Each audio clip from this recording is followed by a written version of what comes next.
Medianoche content naman tong binakbaan ko mga tol, at nagluto tayo ng 6 na putahe. Kaya di ko na patatagalin to. Tara, simulan muna nating mag-grind ng bawang. Tas to, meron tayong liempo dito. Lagay natin tong bawang, tas bigaan natin ng kalamansi. Lagyan ng Sprite, toyo, seasoning, paminta at aromat. Sabay halo at ito nang marinate ng ating liempo. Dito naman tayo sa ating 1 kilong hipon. Binalatan natin yan lahat. Tapos nung malinis na, hiwaan natin yung harapan ng hipon. Sabay imasahin natin yung likod para magpantay siya. At nakagawa ko dyan ng 35 pieces na pang ebi fry doon.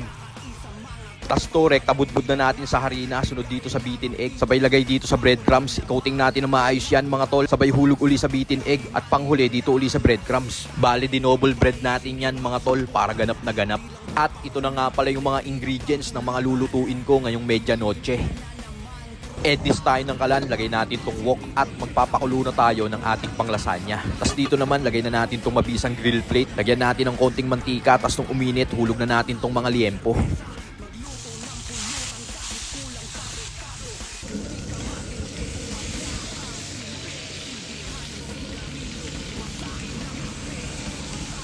Tapos to naman, after 15 minutes ng pakulo natin sa lasanya, ahon na natin to.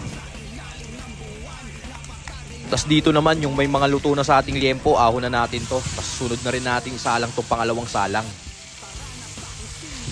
Sibak naman tayo ng aromatics mga tol. Simulan natin dito sa 2 klase ng sibuyas. Sunod tong green bell pepper, carrots at patatas. Tapos tong siling berde at labuyo. Sibak na din tayo ng onion leeks. Sunod tong spring onion, lemon at luya. Tapos tong 1 kilong baka, sibak-sibakin na rin natin yan. Tapos rekta dito sa pressure cooker, lagyan natin ng 1 lata ng pineapple. Sunod tong tubig, toyo, paminta at sibuyas. At i-pressure cook natin to ng 20 minutes. Tapos dito naman, ahon na natin tong huling salang ng liempo. Palit tayo ng wok, sunod naman natin salang tong giniling na baka. At habang nakasalang yan, maghiwa naman tayo dito ng 3 pack ng fish fillet. Sabay rekta timpla ng asin at paminta, pigaan ng kalamansi, sabay halo. Tapos rekta dito sa harina, sunod dito sa beaten egg, at panghuli dito sa breadcrumbs. At ganyan lang kasimpleng binasic ni Tito Otits yan mga boss. Dito naman, after 20 minutes, balikan natin tong ating pressure cooker at check natin tong ating pangkaldereta. Muntik nang matuyuan mga boss, pero safe na safe lang yan. Bomba uli tayo ng kalan at maglalagay na tayo ng mantika dyan. Tapos dito sa giniling na baka, magisa na tayo dito ng bawang at sibuyas. Tapos nung uminit na yung mantika sa kabila, hulog na natin yung carrots. Balik tayo dito sa giniling, hinulugan ko yan ng 2 beef cubes at 1 bote ng Sprite. Tapos nung nag golden brown na yung carrots, ahon na natin to, sunod natin tong patatas. Tapos yan, linagyan ko ng tomato sauce tong ating giniling. Sunod, paminta, cayenne perils, konting toyo, dahon ng laurel at dried thyme leaves. Tapos haluin natin, sabay dito sa kabila, ahon na natin tong ating patatas.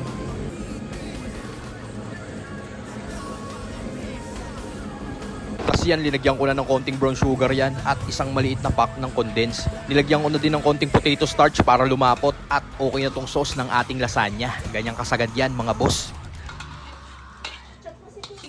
Tapos yan, painit na tayo ng mantika. Tapos dito naman, hulog na natin tong fish fillet. Tapos to, gisahan na natin ng bawang. Sabay tong pinressure cook nating baka, hulog na natin to. Sunod, lagyan natin ng tomato sauce, peanut butter, konting seasoning, dahon ng kinchay, at pickles. Sabay haluin natin mga tol. Tapos dito naman, ahon na natin tong fish fillet. Tapos yan, tubigan natin ng bahagya to mga tol. Tapos dito naman sa kabila, salang na natin tong pangalawang salang ng fish fillet. Tapos to, hinulugan ko na ng beef cubes yan. Tapos 1 pack ng condense at sili. Tapos itong pinirito natin carrots at patatas, hulog na rin natin.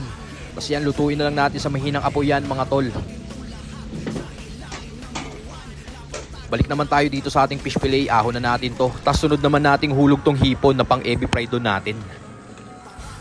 Dito naman tayo sa ating creamy beef caldereta. Okay na to mga tol, ahon na natin to. Rekta na dito yan sa ating aluminum food tray. Saan natin gadgaran ng quick milk cheese at lagyan ng dahon ng celery. At okay na to mga boss. Dito naman tayo sa ating breaded hipon mga boss. Okay na to, ahon na natin to.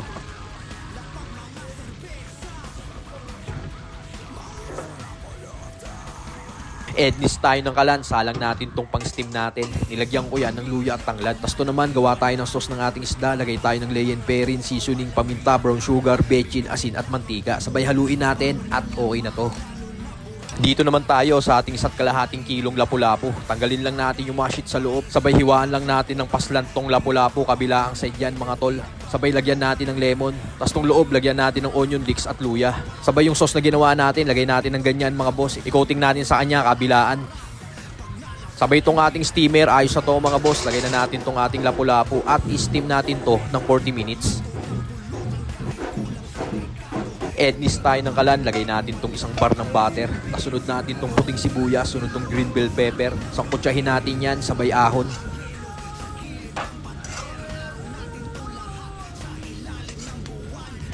Saka tayo maglagay ng 4 na Nestle cream. Sunod tong 3 lata ng evap, isang bloke ng quick melt cheese at 2 shrimp cubes at 3 beef cubes.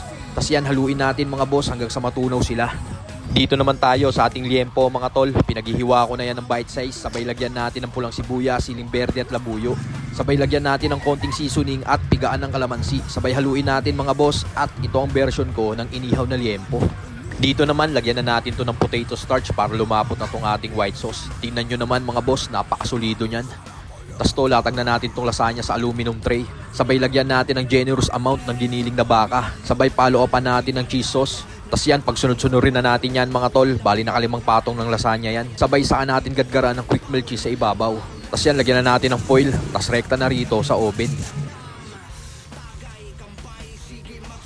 Sinalang natin yan ng 15 minutes sa 200 degrees Celsius.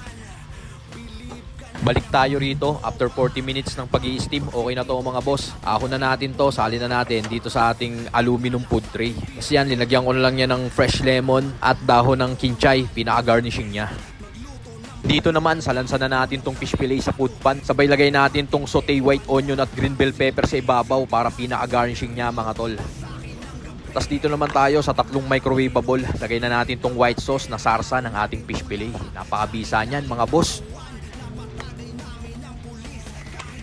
Ednis tayo ng kalan at gagawa na tayo ng sukiyaki sauce. Naglagay na ako ng tubig, dashi sana kaso wala. Tapos yan, lagyan na natin ng kikuman at mirin. Saka brown sugar na din, saka natin haluin. Sabay yan, bawasan natin mga tol. Saka natin lagyan ng white onion. Tapos tong breaded hipon, lagay na rin natin to. Saka natin basagan ng itlog, lagyan ng quick melt cheese at onion leeks sa ibabaw. Tapos takpan natin mga boss at pakuluan ng 30 seconds. Tapos yan, after 30 seconds, ito na yung ating napakabisang cheesy ebi fried doon. Restaurant quality yan mga boss. At syempre, rekta na natin dito sa ating aluminum food tray.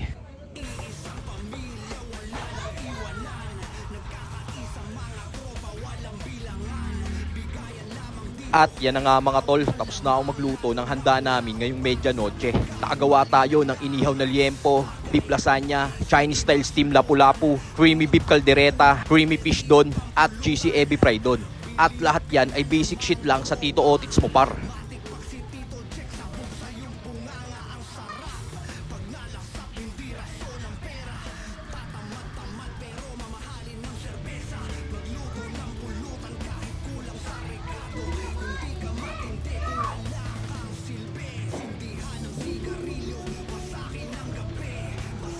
Happy New Year mga boss!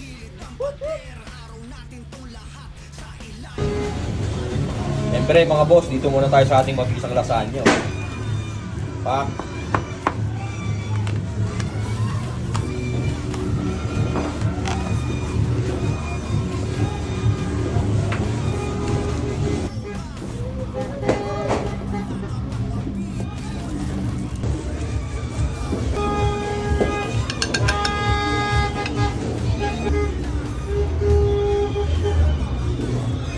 Boss, mabisa to boss. Yan o.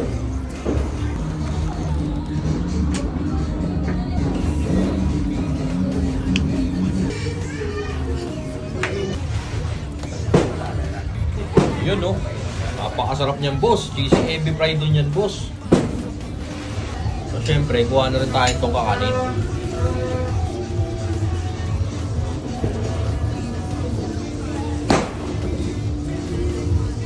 Pak.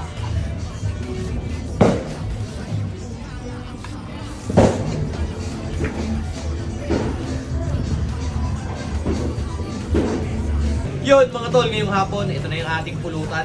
Nakapagtabi pa tayo. At syempre, ito pupuksain namin yung tol. Pangontra sa lamig ko tol. Pumunta lang ako rito para gumawa ng report eh. Wala tol eh, talagang ito. Kontra lamig.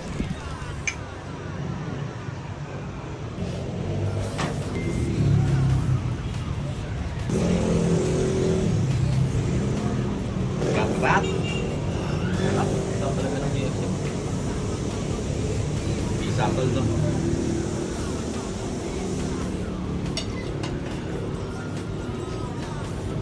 Ito, di ko pa natin. Sarap. Uy, kaya pala mabilis na ubos eh. Ha? Ano may luya? Hindi. Ano ang luya? Sa onion mix yun tol. Oo nga no. Unang tagay ngayong 2026. Oo nga no. Yun no. At least hindi January 1. Hindi January 1. Ano ngayon eh? January 3 ngayon eh. Tagay mga boss.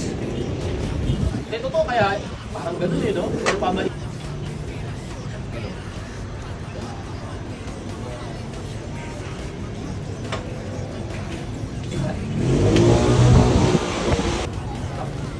Baka tol.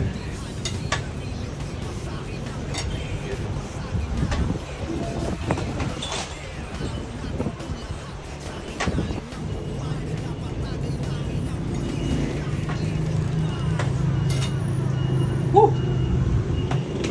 Sarap.